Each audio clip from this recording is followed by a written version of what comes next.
Coming in hot. Coming in hot.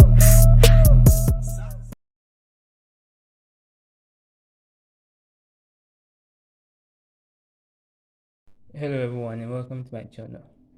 I'm asked to draw a line AB 46 millimeters long and bisect it. So let's start. So first we draw a horizontal line. They measure 46. So that's my A. They measure 46. That's my 46. That's my B.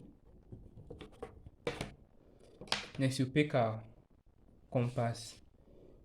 We stand at B, we open it more than half of length AB and inscribe an arc above and below.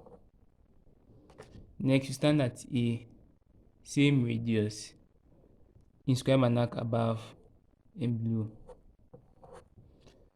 Now let's mark the point of intersection.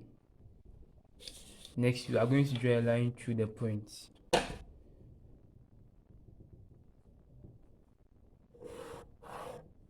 And the midpoint, point O. And that's how to divide, or that's how to bisect a line of given length. Thank you.